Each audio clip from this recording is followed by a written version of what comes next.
get into the gym tomorrow, it'll be the first time that I've made it into the gym every day in a 7-day streak. Possibly in my life. I don't think I've ever gone to the gym every day before. So I'll tell you why I'm trying to build this habit.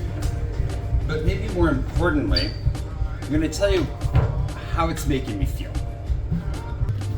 Because honestly, that's been the most helpful part. At least, that's how it seems.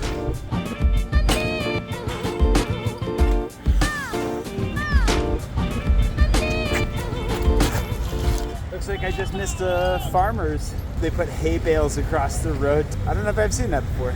Look at this. Wait for the cops. Look at that. Well, free hay if you want it. That lady just took a whole bag full. Might be an interesting morning around here.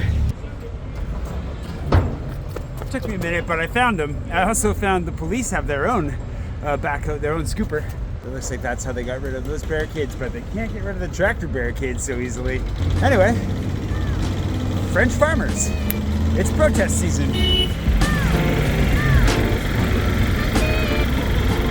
Anyway, protest fun aside, we're gonna go see my buddy Matt today because he just got a new job. He's been looking for a long time, so we're gonna have lunch with him to celebrate, which is exciting.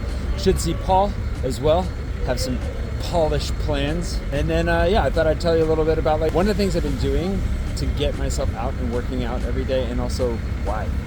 It's like, why would you do that? Couldn't you just sleep? I love this. I looked up what was going on for the curious. I guess you might call it like an agricultural convention here in town. There's a Salon d'Agriculture. That was politically pretty tense. I don't understand everything that's going on. The TLDR would be that they're looking for more government support and simpler regulations. They're protesting the rising cost of everything. And I guess there's a trade deal that's kind of on the rocks between the EU and the South American bloc that they're worried about unfair trading, and there's a lot going on. They were in town anyways. Figured might as well, you know, up while they were here. And looks like they're having a good time doing it. Would you like to come out? Yes. Hello. Oh, you want some salt? He loves me most when I'm sweaty. Oh, buddy. Isn't that true? Oh, doggy attack.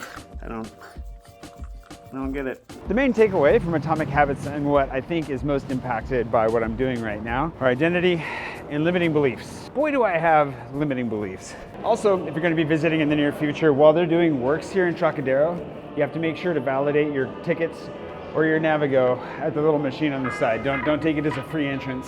Just don't want you to get fined because, you know, construction.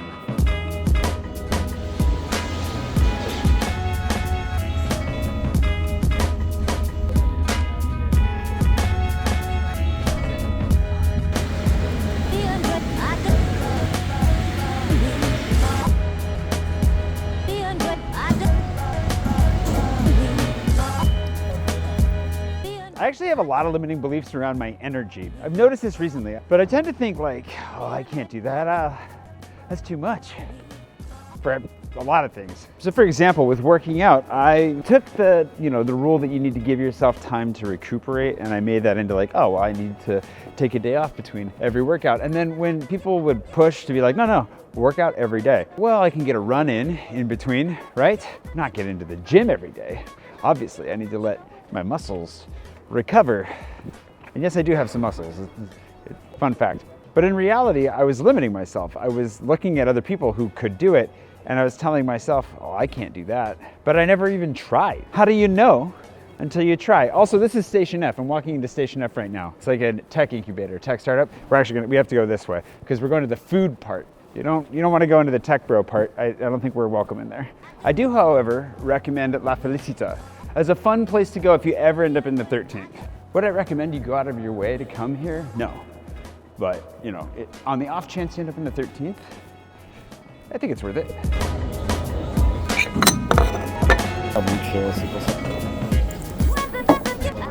Sempre ample, Grazie mille. Prego. You didn't see the shake or how much fruit I've been eating, so I grabbed the orange just to offset a little bit of judgment. But I'm actually kind of nervous about this crumble situation. I don't crave sugar like I used to.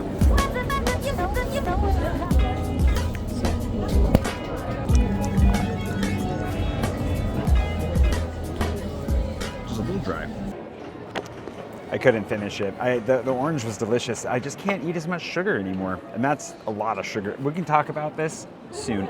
My habits have been changing in a lot of different ways, and it's been cool to see how much I've implemented from this. I've read it before, but it's been a long time, and what I put in the book club, which I just finished, was that it feels more affirming than aspirational this time I'm reading it through. The last time I read this book, I was like, that sounds nice, but how? Like, it just felt like there were gaps to be filled. And now I'm in a completely different place. It's been really good to see how much I've grown. But back to the gym as the example, the focus to get started was on how I feel after the gym. Like, how do I feel when I've worked out, when I've gone for a run? Those are the things that help me get up in the morning. But the way that I got up earlier in the morning was also by taking care of my nighttime routine. Like, thinking in terms of like, okay, well, if I go to bed a little bit earlier, okay, well then how do I go to bed a little bit earlier? All right, now I can get up a little bit earlier, but I still want to sleep in. How do I prevent that? A whole series of steps that eventually got me to be able to get up regularly and get to the gym. But the reason that I'm doing it is because I want to change my sense of identity. And so much of our identity is built up in the things that we do. And what I'm going to do right now is have lunch, because I think Matt's off of his call and we should be able to eat. The identity part is something that's actually been a belief of mine that I've had to challenge, which is that who you are is something that's core and intrinsic and, well,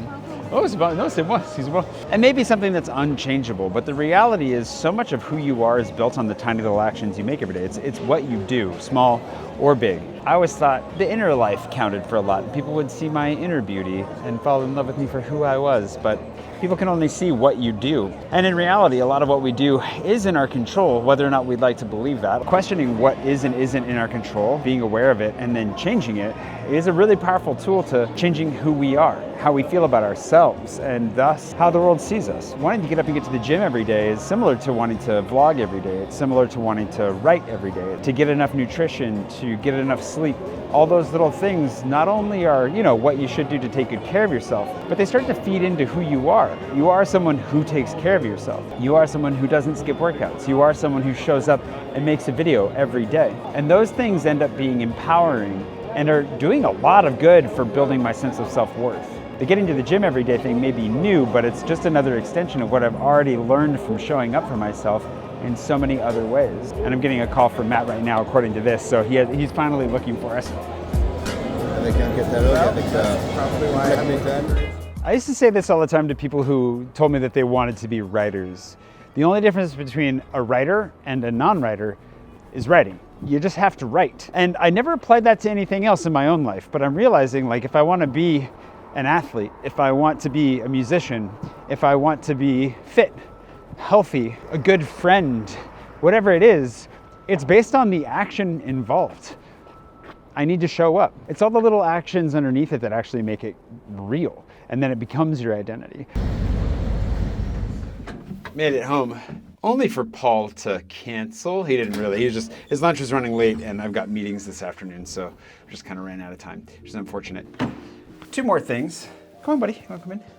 One would be thanks to today's patron producer, Joseph Macri, and all my patrons for helping be a part of, like, really positively shaping my identity. Even though we tend to, and I especially tend to, focus on the negative inputs, there have been so many positive inputs put in by so many people voting with their dollars, so to speak, in a way of, like, supporting the work that I've been doing for so long by just pitching in and saying, hey, like, I believe in you, I want you to keep going. And my patrons have been core to that. The other thing, I was wearing this shirt all day yesterday, but had a sweater over it the whole day, and never even thought to remind you, the Paris in My Pocket store, store.parisinmypocket.com, it's live for another 18 days. Just a reminder that this is a limited run. It's only gonna go for 18 more days, I think, by the time this video comes out. March 20th, gonna be the end of it. We shut the store down, we put in our order, we get to work. It's really exciting. So if you wanted to grab one of these shirts, or two of them, or all three, now's the time. So store.parisinmypocket.com. I will do a better job of reminding you later, I promise. But in the meantime, it might have actually been in Atomic Habits. I don't remember who said this recently, but one of the pieces of advice that they were given is that you need to become the book you want to write. Like, you can't help others until you've helped yourself. And so much of the formulation of where I'm at right now is getting close to where I want to be. So much change, so much growth. I will give myself that credit. But a lot of the process of sharing this is also my process of becoming the vlog I want to be. And in order for me to make this something that's of value to you, Hopefully you already get some value out of it. My hope is that I can give more away by becoming the truer version of myself and then telling you about it. So see how that goes. Cooper's becoming the truer version of himself by chewing on a bone very loudly behind me. So we're gonna go ahead and leave you with that. I hope you're having a wonderful day wherever it is you are, and I'll see you bright and early tomorrow morning for another one of these, because this is another thing I'm doing every day.